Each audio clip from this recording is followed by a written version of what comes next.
दोस्तों, क्या आपने कभी नोटिस किया है कि आजकल आप जिस भी कैफे, मॉल या सड़क पर जाते हैं, आपको हर दूसरा लड़का या लड़की अपने हाथ में एक फोन और ट्राइपॉड लिए व्लॉग बनाते हुए दिख जाएंगे। Hey guys, welcome to my channel. आजकल हर 18 साल का युवा आईएएस, डॉक्टर या इंजीनियर नहीं, बल्कि एक इन्फ्लुएंसर या यूट्यूबर बनना चाहता है। उसे लगता है कि बस एक वायरल रील की देरी है और उसके पास भी लग्जरी गाड़ियां, ब्रांड डील्स और करोड़ों रुपए होंगे। लेकिन क्या हो अगर मैं आपसे कहूं कि आप एक बहुत बड़े इल्यूजन का शिकार हो रहे हैं। नमस्कार दोस्तों, देश रियलिटी में आपका स्वागत है। आज हम किसी इन्फ्लुएंसर को रोस्ट नहीं करेंगे, बल्कि उस खौफनाक सिस्टम का पर्दाफाश करेंगे जिसने हमारे देश के करोड़ों युवाओं को मुफ्त का मजदूर बना दिया है। आइए समझते हैं द क्रिएटर इकोनॉमी के इस काले सच को और इन्फ्लुएंसर बनने के इस डिल्यूजन को। साइकोलॉजी में एक कॉन्सेप्ट होता है द लॉटरी टिकट सिंड्रोम। जब आप सोशल मीडिया खोलते हैं तो आपको टॉप के 1% इन्फ्लुएंसर्स दिखते हैं जो दुबई में घूम रहे हैं और करोड़ों कमा रहे हैं। आपको लगता है कि अगर ये कर सकते हैं तो मैं क्यों नहीं। आप अपनी पढ़ाई पर ध्यान देना छोड़ देते हैं, अपने पिता की खून पसीने की कमाई से एक महंगा आईफोन और रिंग लाइट खरीदते हैं और कैमरे के सामने नाचना या अपनी पर्सनल लाइफ का मजाक बनाना शुरू कर देते हैं। लेकिन आपको वो 99% लोग कभी नहीं दिखते जो पिछले 3 साल से रोज वीडियो डाल रहे हैं और उनके 500 व्यूज भी नहीं आते।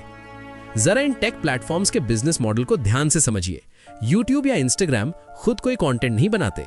उनका बिजनेस मॉडल है आप लोगों से फ्री में कंटेंट बनवाना।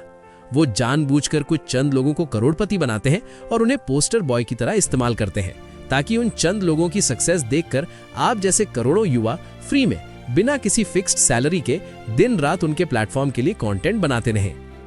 आप अपना टाइम, अपनी एनर्जी, अपनी प्राइवेट लाइफ और अपनी सेल्फ रिस्पेक्ट दांव पर लगा रहे हैं और ये टेक कंपनीज आपके उस फ्री कंटेंट पर एड्स चलाकर बिलियंस ऑफ डॉलर्स छाप रही हैं। आप क्रिएटर नहीं हैं, आप इन कंपनियों के अनपेड एम्प्लॉय हैं। जरा सोचिए, जब एक लड़का अपनी पढ़ाई छोड़कर 4 साल तक इन्फ्लुएंसर बनने का स्ट्रगल करता है और 24 साल की उम्र में उसे रियलाइज होता है कि वो फेमस नहीं हो पाया, तब क्या होता है? तब तक बहुत देर हो चुकी होती है। उसके पास ना कोई डिग्री होती है, ना कोई रियल वर्ल्ड स्किल और ना ही कोई नौकरी। उसका पूरा यूथ एक एल्गोरिथम की भेंट चढ़ चुका होता है। वो सिवियर डिप्रेशन का शिकार हो जाता है। आज की जनरेशन को लगता है कि कैमरे के सामने लिप सिंक करना या कंट्रोवर्सीज करना ही सबसे बड़ा अचीवमेंट है। लेकिन रियलिटी ये है कि देश और इकोनॉमी को चलाने के लिए साइंटिस्ट्स, कोडर्स, डॉक्टर्स, फार्मर्स और टीचर्स की जरूरत होती है, ना कि करोड़ों फेक इन्फ्लुएंसर्स की। दोस्तों, शौक के लिए वीडियो बनाना या अपनी आर्ट शो करना गलत नहीं है, लेकिन सोशल मीडिया के इस फेम को अपना करियर और अपनी पूरी जिंदगी मान लेना एक बहुत बड़ा फाइनेंशियल सुसाइड है।